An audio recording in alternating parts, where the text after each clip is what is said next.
cold rain falls over the graveyard.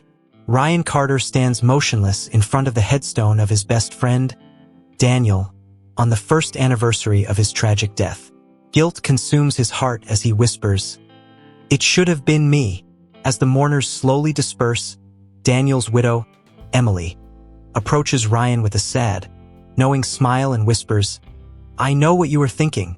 Ryan freezes, his breath catching in his throat. Emily looks deeply into his eyes and says, "You are thinking you failed to save him, are you not?" Ryan stares in absolute silence, paralyzed because she just exposed his darkest, most painful secret.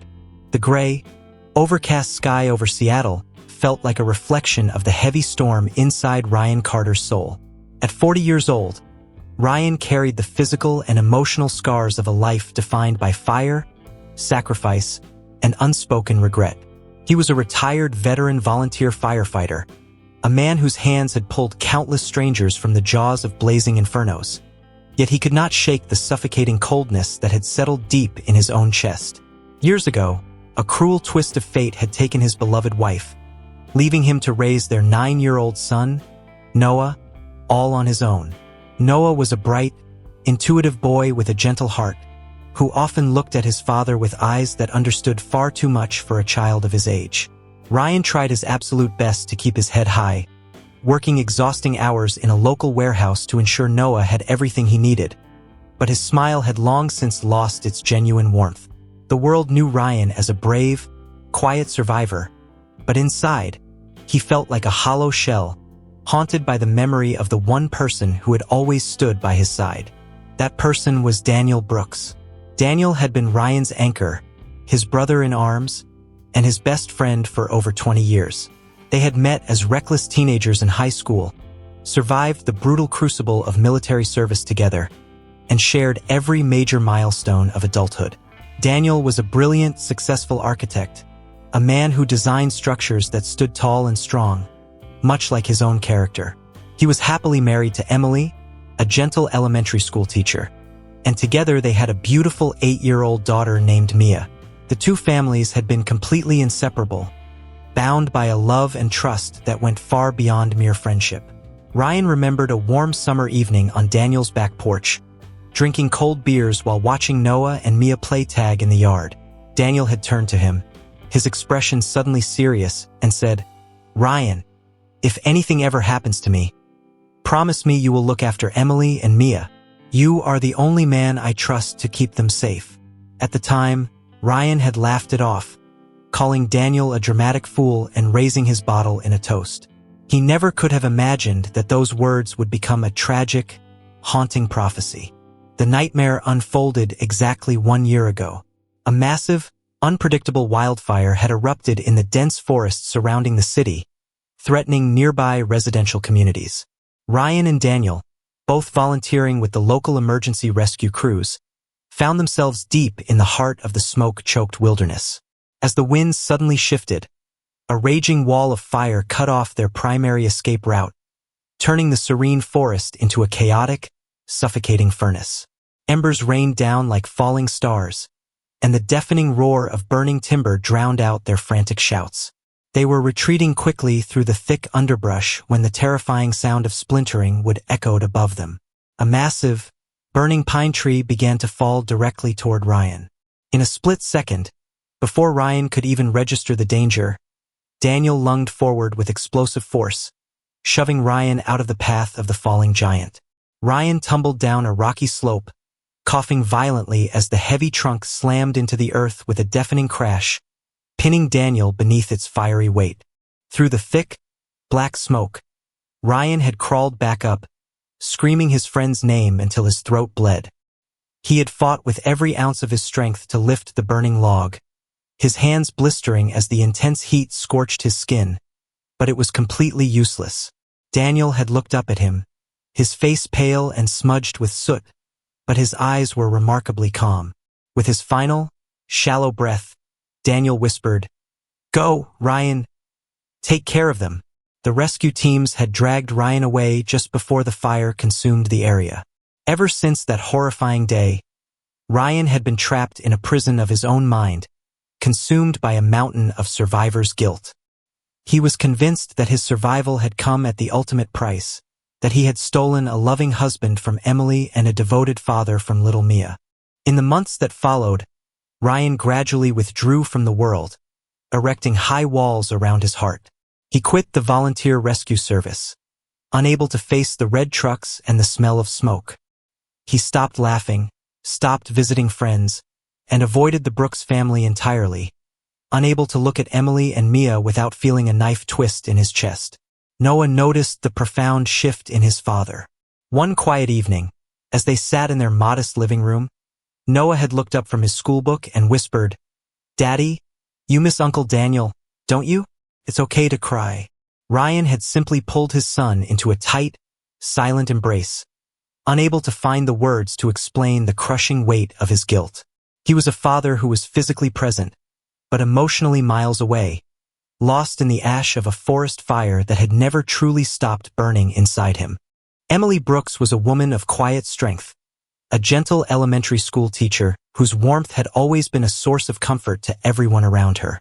After Daniel's death, many expected her to break, to succumb to the overwhelming weight of grief that comes with losing a soulmate.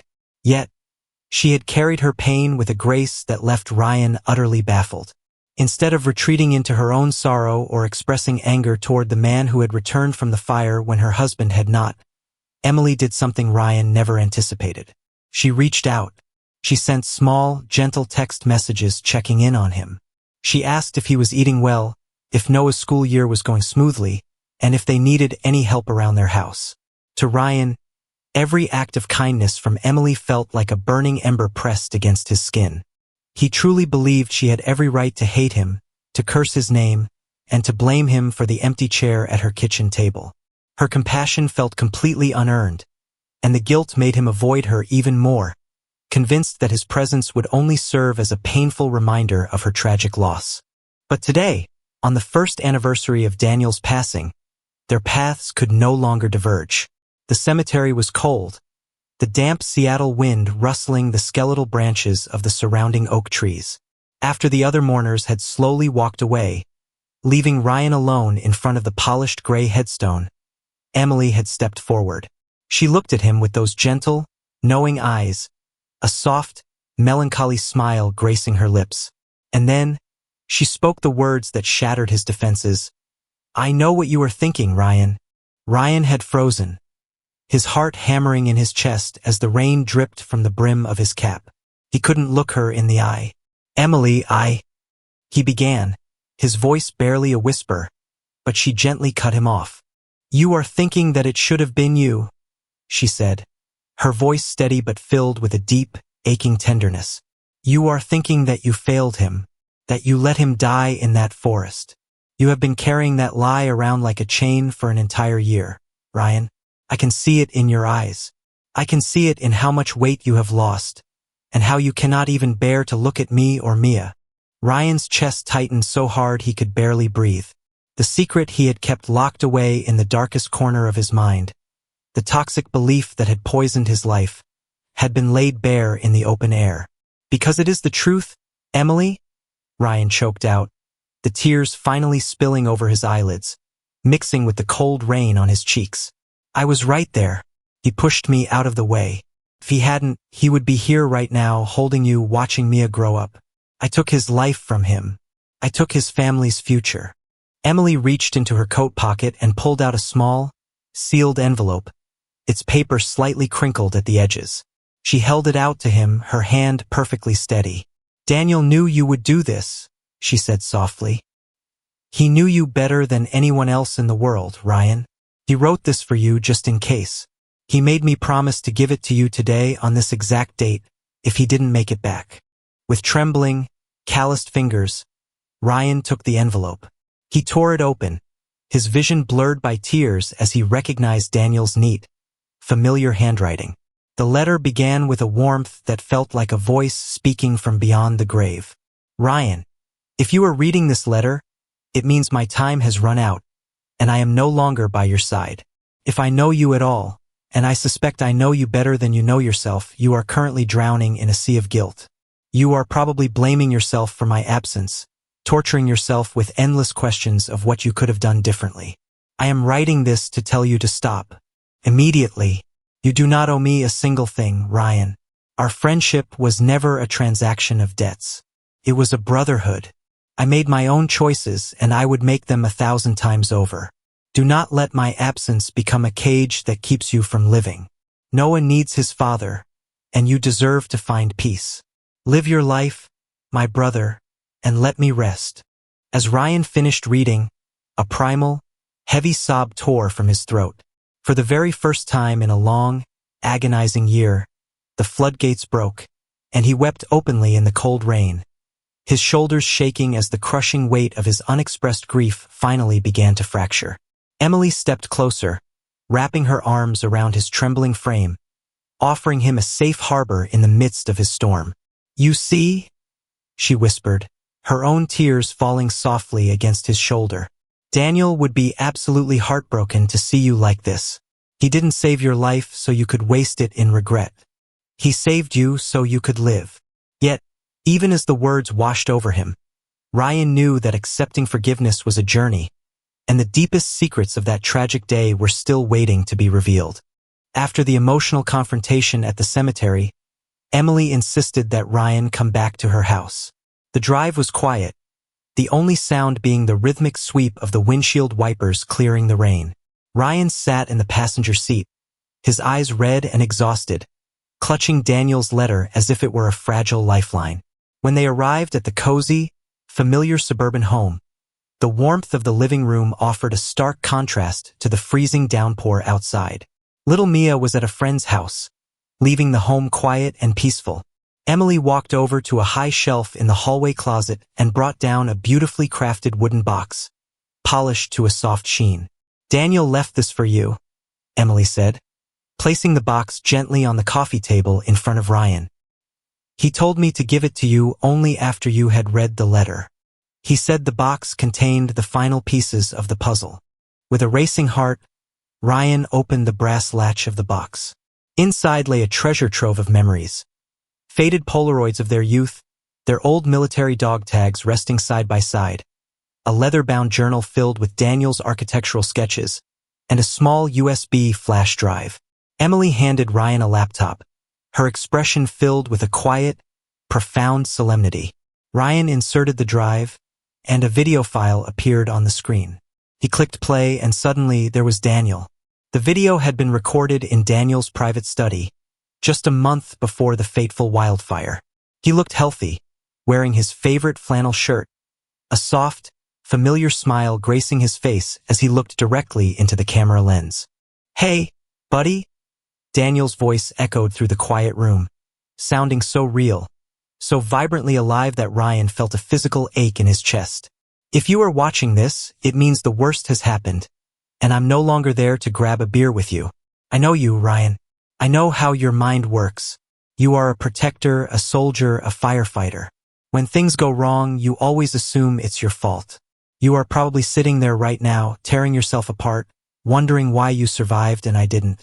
But I need you to listen to me very carefully, and I need you to believe what I am about to tell you. Daniel took a deep breath, his expression turning serious, though his eyes remained incredibly warm. If I had to make that choice in the forest 1,000 times, I would shove you out of the way every single time. It wasn't just about saving my best friend. It was about Noah. Noah lost his mother, Ryan. He couldn't lose his father too. He needs you to guide him, to teach him, to love him.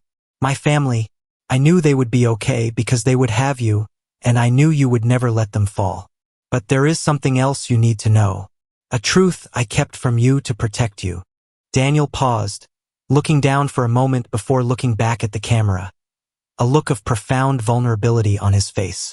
3 months before the fire, I started having shortness of breath. I went to a cardiologist and they diagnosed me with severe, irreversible cardiomyopathy. My heart was failing, Ryan. The doctors told me I had less than 6 months to live, maybe a year if I was extremely lucky. I didn't tell Emily at first, and I certainly didn't tell you because I didn't want you all to look at me with pity. I didn't want my final months to be filled with hospital beds and sad, whispered conversations. I wanted to live my life to the fullest, to the very last second. Ryan gasped, his hand flying to his mouth as the world seemed to tilt beneath him. He looked at Emily, his eyes wide with shock. You knew, he whispered. Emily nodded slowly, a single tear slipping down her cheek. I found out just a few weeks before he passed, she said softly. He wanted us to have one last normal summer. He wanted you to remember him as he was strong, happy, and full of life. On the screen, Daniel's voice continued, wrapping around Ryan's shattered heart like a warm embrace. So you see, my brother, that fire didn't steal my future. My time was already running out. But by pushing you out of the way, I was able to trade a few fading months of my failing life for decades of yours. I got to make my final act mean something beautiful. I got to save the man who has always been my brother. Please, Ryan, do not let my sacrifice be in vain. Do not waste the years I gave you by living in a prison of guilt. Forgive yourself. Go home, hug your son, and start living again. I love you, man. The video faded to black, leaving an intense, heavy silence in the room. Ryan sat frozen, the magnitude of the truth washing over him. Daniel hadn't just saved his life. He had strategically and lovingly orchestrated a way to free Ryan from the inevitable guilt of his survival. He had turned a tragedy into an act of ultimate grace. The profound selflessness of his best friend left Ryan completely humbled. He realized that holding on to his guilt was not a way to honor Daniel. It was a rejection of the beautiful, final gift Daniel had given him. Later that afternoon, the front door opened, and Noah and Mia walked in, brought back by Emily's sister. The two children, sensing the emotional gravity in the room, quietly walked over to the adults. Mia, with her bright eyes so reminiscent of her father, looked at Ryan's tear-stained face. She walked over and gently touched his arm. Uncle Ryan, she whispered, her voice innocent and pure. Are you sad? Is my daddy mad at you? The question pierced Ryan's heart, but before he could struggle to find an answer, Emily knelt down beside her daughter, pulling both Mia and Noah into a warm circle. No, sweetie, Emily said, looking directly at Ryan with a beautiful, affirming smile. Your daddy isn't mad at Uncle Ryan. Not at all. Your daddy loved Uncle Ryan like a brother. He was the most important person in the world to him, and he wanted us to always be a family. Noah looked at his father, a small, hopeful smile breaking across his young face. Ryan pulled both of the children close, burying his face in their hair as he finally let go of the last remnants of the heavy armor he had worn for a year. He was finally ready to start the long, painful, but beautiful process of healing. The transition did not happen overnight, but like the slow, steady blooming of spring flowers after a harsh winter, Ryan's soul began to heal. He began by taking small, deliberate steps out of the dark cave of his isolation. He returned to his job, finding comfort in the physical labor and the daily routines of life. He began to look people in the eyes again, no longer feeling like a ghost wandering through a world he didn't belong to. More than anything, Ryan focused his renewed energy on his son. He took Noah on long, quiet fishing trips to the calm lakes outside the city, teaching him how to cast a line and sitting in the quiet warmth of the early morning sun. For the first time in a year, Ryan's laughter echoed across the water, a sound that made Noah's eyes shine with pure, unadulterated joy. The boy finally had his father back, not just as a silent protector, but as a vibrant, loving presence in his life. Emily, too, experienced a profound shift. The heavy shroud of grief that had hung over her home began to lift, replaced by a quiet, resilient peace. She was no longer just surviving or living entirely in the memories of the past. She was actively building a new future for herself and Mia. The two families began to spend a great deal of time together, bridging the gap that tragedy had created. They shared Sunday dinners, helped each other with household chores, and supported one another through the difficult days. Noah and Mia grew even closer, their laughter filling the hallways of both homes, acting as a constant, beautiful reminder that life, in all its fragility, always finds a way to continue. One warm summer evening, after a lively dinner at Emily's house, the children had gone out to the backyard to catch fireflies in the twilight. Ryan and Emily sat on the back porch, watching them run through the grass. The air was sweet with the scent of blooming jasmine, and the distant hum of traffic felt peaceful. Ryan looked down at his hands, then turned to Emily, his voice quiet but filled with a deep, sincere curiosity. "Emily, why have you always been so good to me? Even when I was pushing you away, even when I was drowned in my own darkness, you never gave up on me. Why?" Emily turned her head, a gentle, serene smile gracing her lips as she looked at him. "Because you are family, Ryan," she said simply, her voice carrying an absolute certainty. "It was never about obligation, and it was never about pity. When Daniel left us, he didn't just leave a void. He left a legacy. He trusted you to look after us, but he also trusted us to look after you. We are bound by his love, Ryan.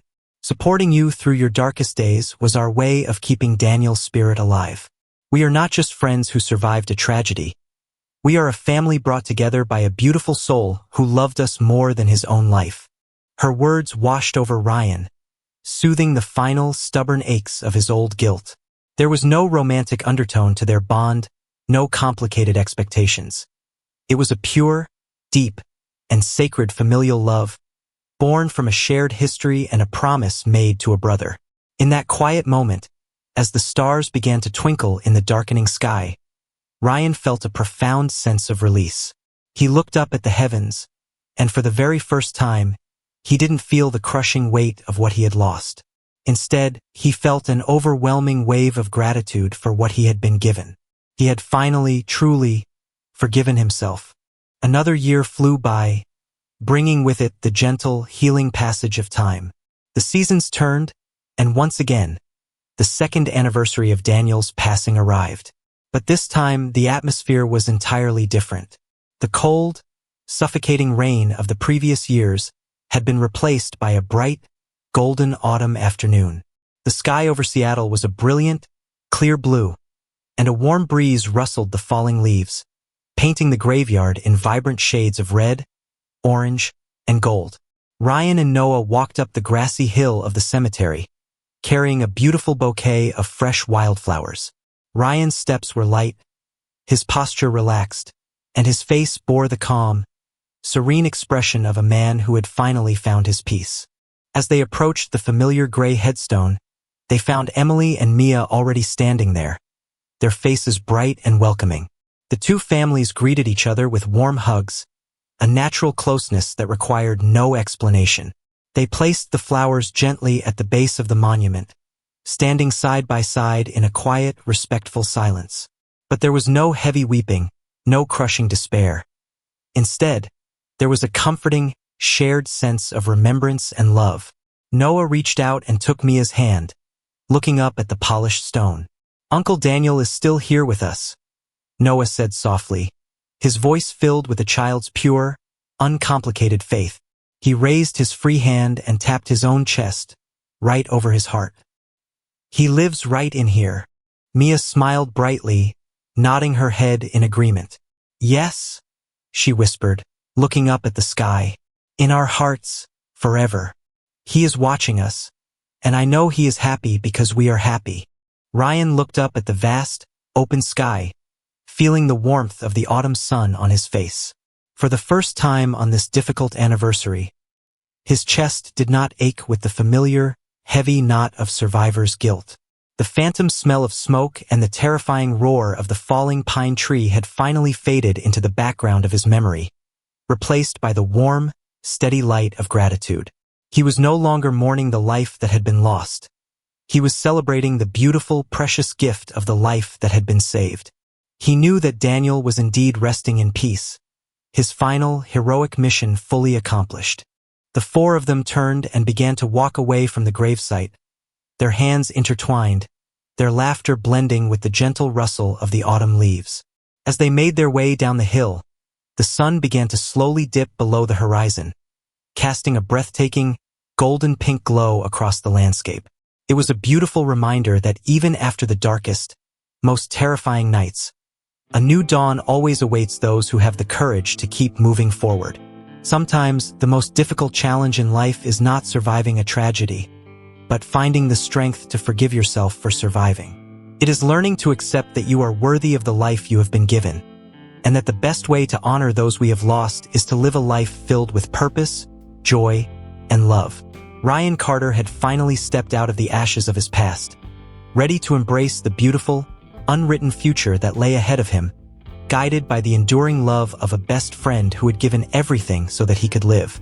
Have you ever carried a heavy burden of guilt for something that was entirely out of your control? Have you ever struggled to forgive yourself, feeling like you didn't deserve to find happiness while someone you loved was no longer here?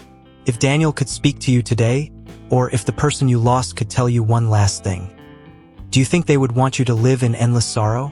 Or would they want you to open your heart, let go of the pain, and continue to live a life that would make them proud? Share your thoughts and stories in the comments below. Life is far too short to spend it trapped in the prison of regret and past mistakes. The people who truly love us do not want us to be stuck in the ashes of yesterday. They want us to rise, heal, and move forward into the warmth of tomorrow. Sometimes, the greatest monument we can build for those who have gone before us is not made of stone or cold metal. It is a life lived beautifully, fully, and without guilt. Live your life to the absolute fullest, and make them proud.